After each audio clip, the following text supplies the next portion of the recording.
Il Giardino di Boboli è un parco storico della città di Firenze.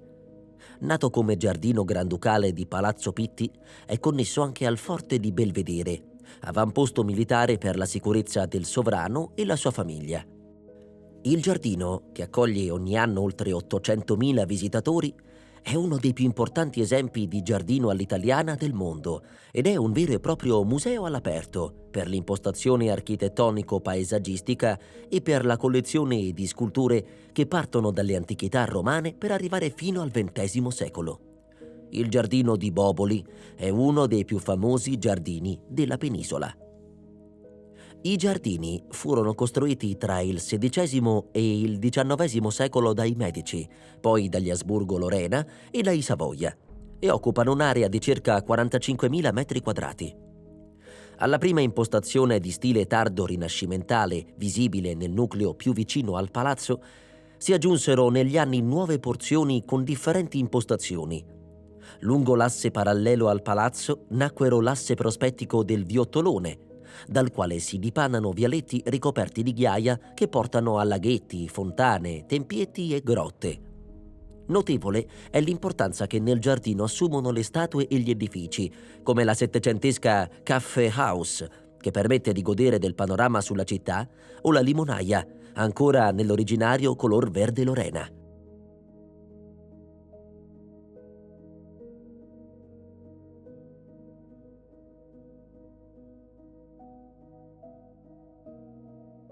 Risalgono al 1341 i primi acquisti delle proprietà in Oltrarno da parte di Cione di Bonaccorso Pitti.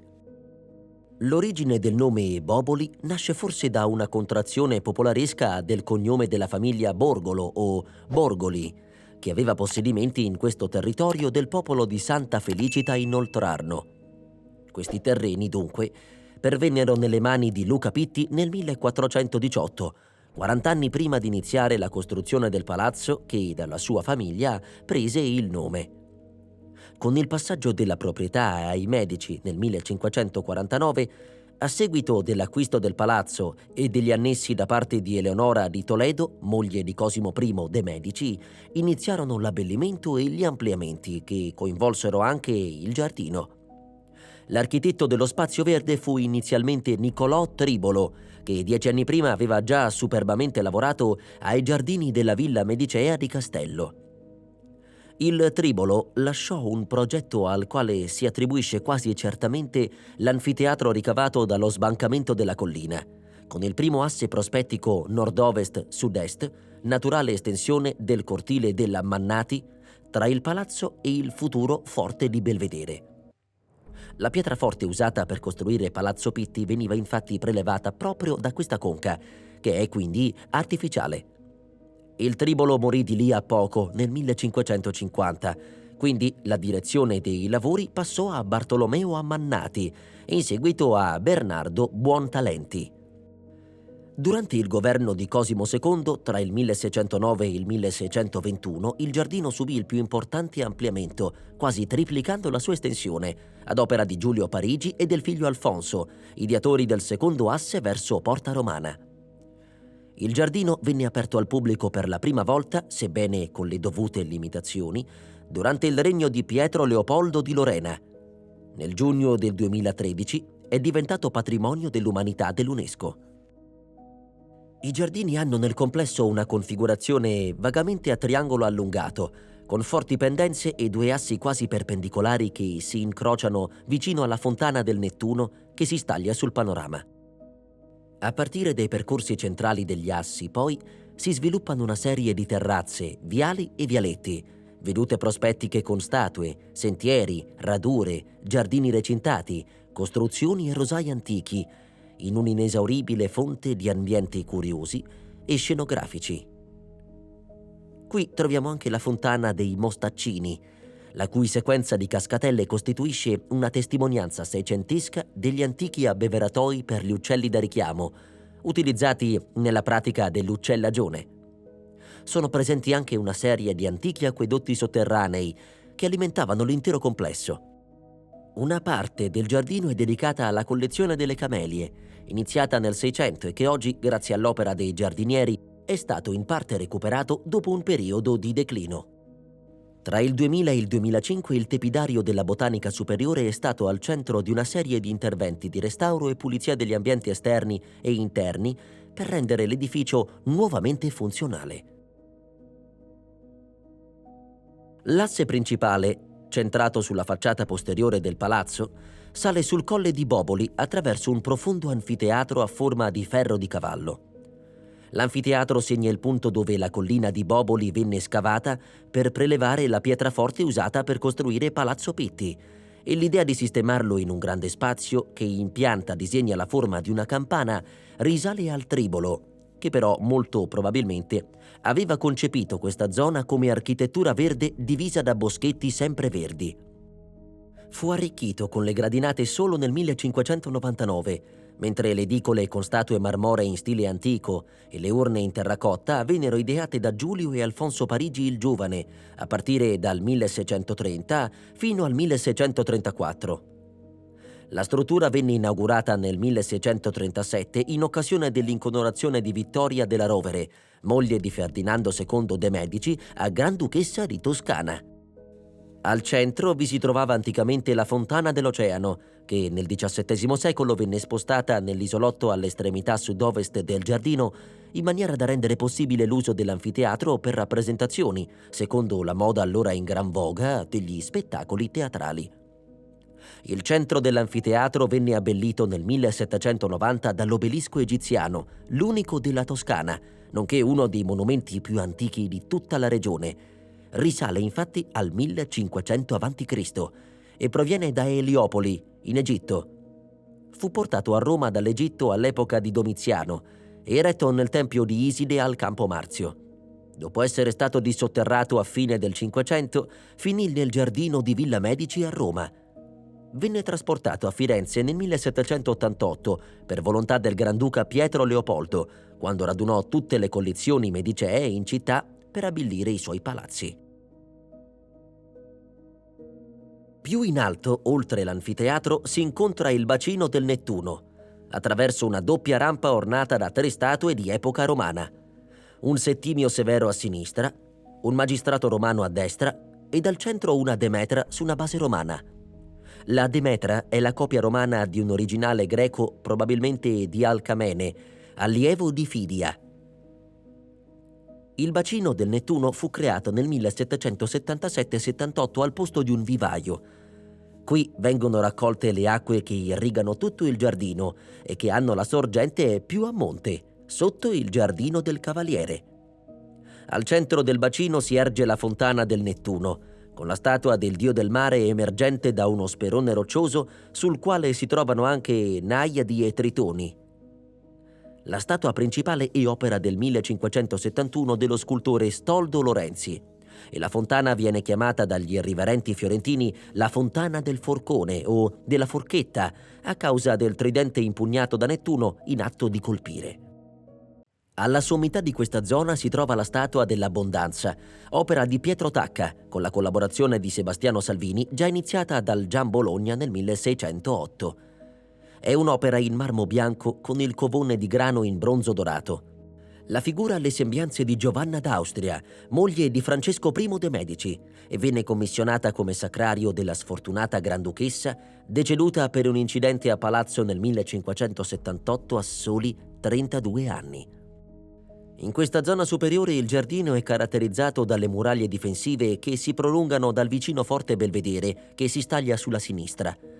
Per attenuare la vista del muro di cinta, vi si trovano numerosi alberi, siepi e una gran varietà di piante che creano alcuni vialetti pittoreschi. Al culmine di questo asse, in posizione sfasata verso sud e con le mura cittadine a segnarne il confine, sorge il Giardino del Cavaliere, uno dei giardini recintati di Boboli, che si trova esattamente sopra un bastione facente parte delle fortificazioni realizzate da Michelangelo nel 1529, prima dell'assedio cittadino dell'anno successivo. In architettura militare, Cavaliere veniva detta una struttura edificata al di sopra di un bastione, e da questo deriva il nome del giardino. Per accedervi si sale su una scala a tenaglia, cioè a rampe curve e incrociate, con un terrazzino costruito sopra una piccola stanza circolare. Questa scalinata fu progettata da Zanobi del Rosso tra il 1790 e il 1793. Il giardino è decorato da basse siepi di bosso che creano forme geometriche e racchiudono specie rare e odorose di dalie e rose che tra maggio e giugno fioriscono. La fontana centrale del Giambologna è chiamata Fontana delle Scimmie per via delle 3 scimmie in bronzo alla base della fontana stessa. Qui si trova il Casino del Cavaliere, una palazzina costruita verso il 1700 su commissione di Cosimo III, dove il cardinale Leopoldo de' Medici teneva le conversazioni artistiche e letterarie e dove Gian Gastone aveva il suo ritiro.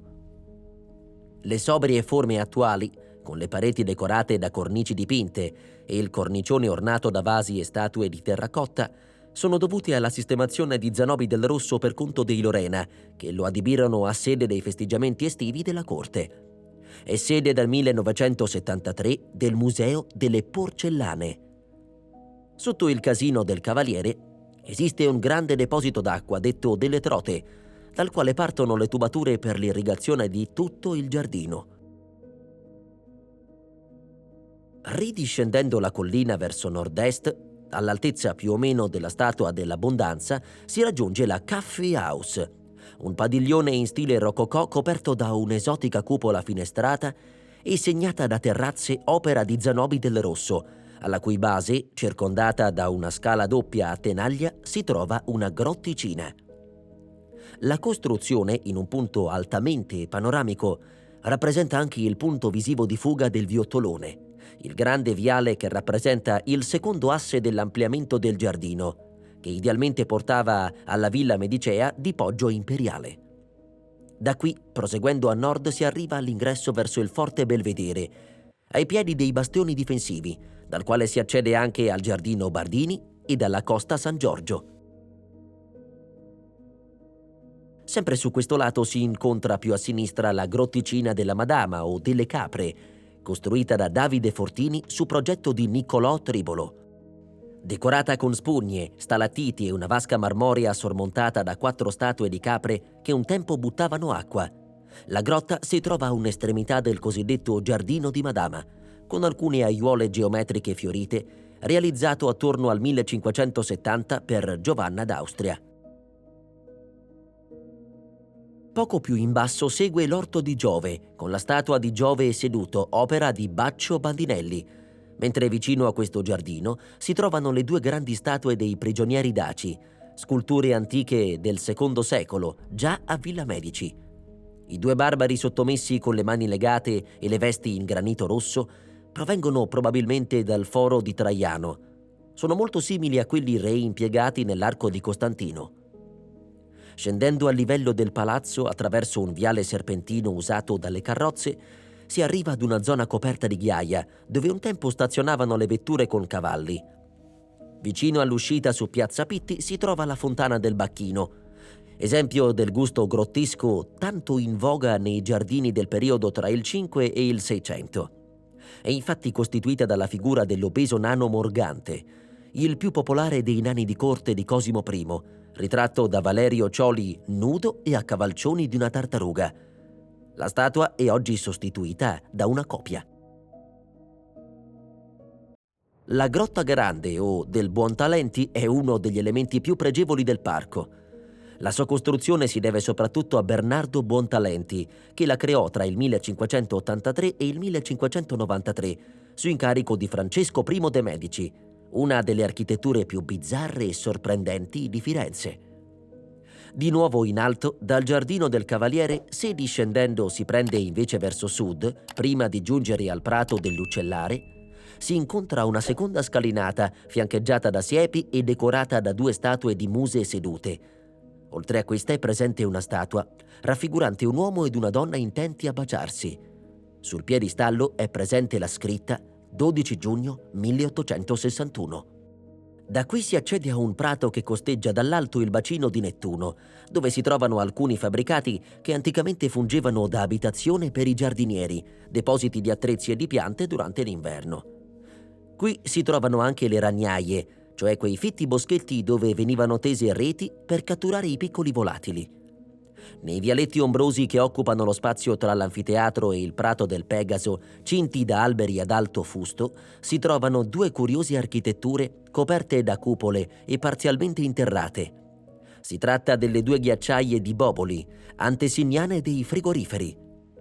Qui, grazie al ghiaccio che veniva giornalmente trasportato dall'Abetone e grazie all'ambiente che ricreava le condizioni climatiche delle grotte, venivano conservate le vivande destinate alle cucine granducali. L'imbocco ideale del secondo asse è il cosiddetto prato dell'Uccellare, situato in posizione rialzata e attraversato dal viottolone. Gli uccellari, diffusi nei secoli passati, erano strutture naturali sistemate per la caccia agli uccelli o come luogo di svago.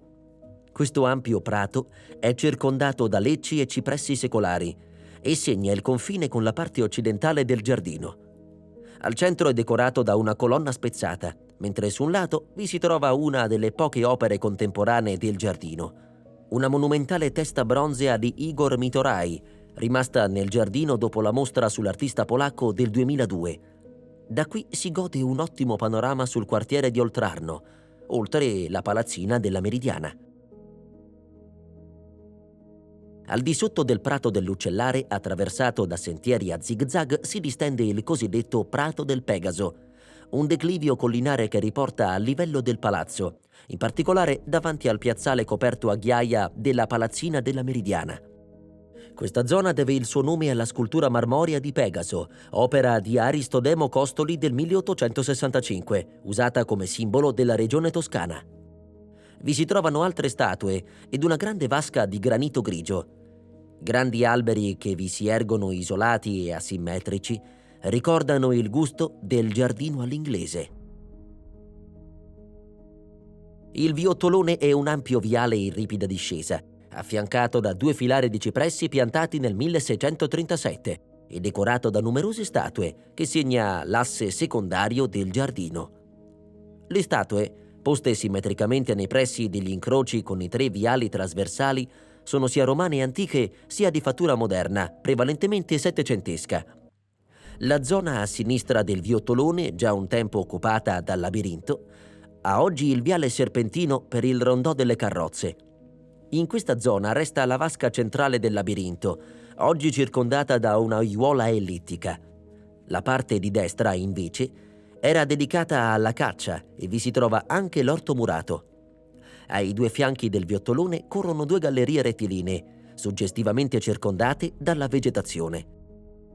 L'imbocco del viottolone dal prato dell'Uccellare è segnato da due statue dette dei tirannicidi greci, davanti a una scenografia di cipressi e siepi di alloro. Queste due statue hanno solo i torsi antichi ed è particolarmente pregevole quello di sinistra, copia dell'Aristogitone del gruppo bronzeo del 447 a.C. degli scultori ateniesi Crizio e Nesiote. Il viottolone è quindi tagliato da tre viali trasversali che creano 6 scomparti del giardino.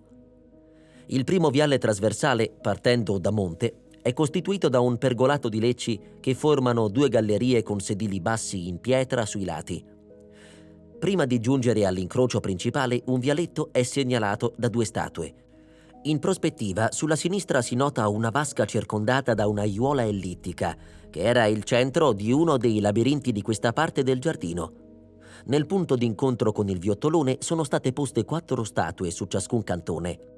La Prudenza, Esculapio e Ippolito Morente di Giovanni Caccini, l'Autunno Bacco e l'Estate Cerere di Raffaello Petrucci. Nei riquadri a est iniziano i boschetti di lecci in cui corre un viale serpeggiante, usato come rondò per le carrozze. In fondo sulla destra si trova la Fontana dell'Oceano, omonima di quella più famosa al centro dell'isolotto di Boboli. Questa fontana più piccola raffigura un giovane ai cui piedi sta un delfino che versa acqua. Il secondo viale trasversale si taglia sul viottolone, a un incrocio con 3 statue romane, un senatore, un bacco e un filosofo calvo, mentre una quarta statua con Andromeda è settecentesca. In fondo al ramo del viale trasversale sinistro, presso le mura cittadine, domina il busto colossale di Giove Olimpo, attribuito al Gian Bologna, su una base in arenaria. Accanto alla statua si trova anche la curiosa fontana dei Mostaccini, opera di Romolo del Tadda, costituita da una serie di piccole vasche su vari gradoni collegate da canaletti e con mascheroni che versano l'acqua da un livello a quello inferiore. Oltre alla valenza estetica, questa fontana aveva anche una funzione pratica. Le piccole vasche dovevano attirare i volatili che venivano poi catturati con le ragne, reti appese tra i rami del vicino boschetto, detto appunto Ragnaia della Pace. I mostaccini sono i piccoli mascheroni dalle espressioni aggrottate. Il terzo viale trasversale è quello più a sud-ovest e dall'incrocio con il Viottolone vi partono numerosi percorsi complicatamente intrecciati che conducono al segmento finale del giardino.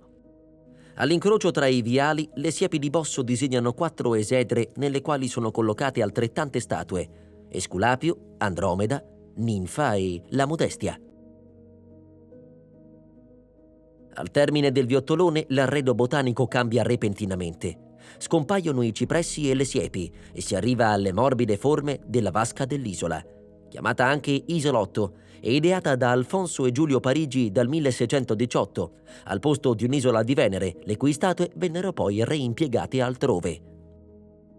Il piazzale è circondato da siepi di leccio alte circa 12 metri, che fanno da quinta alle numerose statue di pietra e marmo che raffigurano vari soggetti mitologici, storici, campestri e popolani. Al centro del piazzale fa da protagonista la grande vasca circolare, con l'isola al centro collegata alla terraferma da 2 passerelle. I grandi cancelli delle passerelle sono sostenuti da 2 colonne, su ciascuna delle quali si trova la statua di un capricorno, animale simbolo del potere del Granducato di Toscana. Ai lati delle colonne sono presenti delle fantasiose fontane a forma di arpie maschili, che versano l'acqua in vasche a forma di conchiglia, con una complessa decorazione grottesca di esseri marini.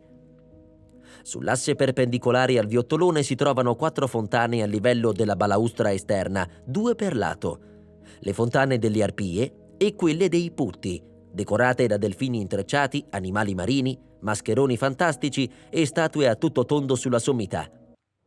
Vicino a queste fontane, dall'acqua della vasca emergono alcuni gruppi marmorei della scuola del Gian Bologna, di notevole suggestione: il Perseo a cavallo e Andromeda con le caviglie incatenate nella roccia.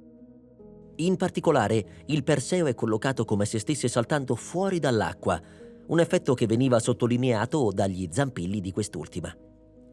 Nel mezzo del bacino l'isola è circondata da una ringhiera in pietra, nelle cavità della quale sono alloggiati gli orci di terracotta che nei mesi estivi contengono la collezione di agrumi ed altre piante decorative. Agrumi si trovano allineati anche sulle passerelle. Il centro dell'isola è decorato dalla fontana dell'Oceano del Gian Bologna, composta da un basamento con bassorilievi che sorregge un vascone circolare in granito dell'isola d'Elba, sopra il quale si innalza il gruppo scultoreo del Nettuno, circondato da divinità fluviali sdraiate. Esse rappresentano il Nilo, il Gange e l'Eufrate, che versano simbolicamente le loro acque nella vasca grande, rappresentante l'oceano. La fontana dell'Oceano è più antica rispetto a questa parte del giardino e un tempo si trovava al centro dell'anfiteatro di Boboli. Fu scolpita per Francesco I nel 1576 e ha fatto da prototipo per tutte le sculture di questo soggetto. L'originale dell'Oceano oggi si trova al Bargello e qui è sostituito da una copia. Sull'asse del Viottolone, separato dall'isolotto da 2 boschetti simmetrici segnati da un ingresso neoclassico con piccoli obelischi, si trova il grande spiazzo semicircolare dell'Emiciclo o Prato delle Colonne, per via delle 2 colonne in granito rosso egiziano che sorreggono altrettanti vasi in marmo bianco, un tempo appartenuti a Lord Cowher. L'emiciclo è circondato sul lato curvo da una serie di platani intervallati regolarmente da 12 nicchie verdi con statue, soprattutto busti del XVII secolo. Il lato rettilineo invece è composto da un'alta siepe di bosso con nicchie di verzura, contenenti 4 antichi busti colossali: Giove Serapide, Giove, una divinità maschile non chiarita e Claudio Imperatore. Notevole è anche la statua di Vulcano, opera di Chiarissimo Fancelli. La punta estrema del giardino, dietro l'emiciclo, è occupata da un rondò con siepi geometriche, dove sono collocate numerose statue in pietra come le 3 figure grottesche opera di Romolo del Tadda, raffiguranti Venere, amore e la personificazione dell'architettura. Interessante è anche la fontana della Botticella, costituita dalla statua di un contadino che vuota un barile in una vasca realizzata con un sarcofago romano. Simile è anche l'Uomo che vanga, opera di Valerio Cioli e di Giovanni Simone Cioli. Risalendo sul lato che costeggia Via Romana si incontrano alcune statue, come l'Uomo che scarica il secchio in un tino, anch'esso di Valerio Cioli e di Giovanni Simone Cioli, fino a raggiungere la Grande Limonaia. I Medici furono tra i primi a diffondere la moda degli agrumi nei loro giardini. Gli agrumi sono delle piante che non crescono normalmente in Toscana, per via degli inverni troppo rigidi, quindi erano considerate di fatto alla stregua di piante esotiche. Il loro grande valore ornamentale spinse a un collezionismo di queste piante, che durante l'inverno dovevano trovare rifugio al coperto, in edifici appositi chiamati appunto limonaie. Per rendere possibile questi spostamenti, i limoni non dovevano essere piantati in terra, ma in grandi vasi di terracotta, chiamati conche, realizzati artigianalmente e che sono di per sé un pregevole ornamento. Le limonaie dovevano avere un microclima mite ma asciutto, per cui non di rado il pavimento era sterrato anziché lastricato, per un migliore assorbimento dell'umidità. La limonaia di Boboli si trova a metà strada tra il palazzo e l'estremità del giardino, frutto della trasformazione di una precedente fabbrica di mosaici, spugne e statue, fu edificata verso il 1778 su progetto di Zanobi del Rosso, nel corso di una generale risistemazione del giardino voluta dal Granduca Pietro Leopoldo. In questo sito, al tempo di Cosimo III, esisteva il serraglio degli animali, dove venivano conservati gli animali esotici comprati o ricevuti in regalo da sovrani esteri, ma anche animali per le cucine. In precedenza, gli agrumi venivano conservati nel cosiddetto stanzonaccio di Giulio Parigi, ormai però troppo lontano e in dislivello dopo l'ampliamento verso l'emiciclo. Nel periodo invernale la limonaia è affollata da una grande quantità di piante, soprattutto agrumi, alcuni dei quali risalgono all'epoca medicea con cultivar originali. Proseguendo lungo il vialetto parallelo a Via Romana si arriva all'ingresso su questa stessa via detto di Annalena, dal nome dell'antico convento di Annalena che qui si trovava, con un cancello vigilato da 2 leoni assopiti in pietra. Sempre sullo stesso lato di Via Romana, risalendo verso Palazzo Pitti, si incontra la Palazzina di Annalena, una piccola costruzione in stile neoclassico dell'architetto Cacialli. La Palazzina della Meridiana, opera in stile neoclassico iniziata da Gaspare Maria Paoletti sotto il Granduca Pietro Leopoldo nel 1778 e terminata da Pasquale Poccianti nel 1840, prende il nome dalla Meridiana che la attraversava all'interno. Vi si accede da Palazzo Pitti e conserva gli affreschi con episodi dei Promessi Sposi del pittore ottocentesco Nicola Cianfanelli. Attualmente ospita la Galleria del Costume, ma alcuni anni fa ha ospitato anche la collezione Contini Bonacossi. Adiacente alla Palazzina della Meridiana c'è il cosiddetto Giardino del Conte, chiuso da una cancellata e schermato da una siepe di leccio e dall'oro. Un bassorilievo a forma d'ananas sui pilastri della cancellata ricorda come qui si tenessero esperimenti botanici di insediamento di piante esotiche. Il Giardino degli Ananassi è una parte del giardino così chiamata perché vi si coltivavano piante esotiche, quali il caffè e appunto gli ananas, e che vide il massimo splendore nel XIX secolo, con Filippo Parlatore. Il botanico volle farvi un erbario con fiori, frutti e semi di piante rare provenienti da tutte le parti del mondo. Oggi nel giardino è ospitata una ricca collezione di piante acquatiche, oltre a varietà di piante esotiche in perfetta simbiosi con il paesaggio circostante. Il giardino di Boboli non è solo un'oasi verde nel cuore di Firenze, ma un vero e proprio capolavoro a cielo aperto, dove natura, arte e storia si fondono in un equilibrio perfetto. Progettato per stupire e incantare, ancora oggi conserva intatta la sua magnificenza, offrendo a chi lo visita un viaggio nel tempo tra l'eleganza del Rinascimento e la grandiosità del Barocco. Passeggiare tra i suoi viali ombreggiati significa ripercorrere i passi di granduchi, nobili e artisti che, nei secoli, hanno trovato ispirazione tra le sue geometrie perfette, le scenografiche fontane e le imponenti statue che emergono dal verde. Le grotte artificiali, le terrazze panoramiche e i raffinati giochi d'acqua rendono questo giardino un esempio straordinario di come l'uomo sia riuscito a modellare la natura, trasformandola in pura bellezza. Ogni angolo di Boboli racconta una storia di fasto e raffinatezza, di potere e mecenatismo, testimoniando l'ingegno e il gusto della Firenze granducale.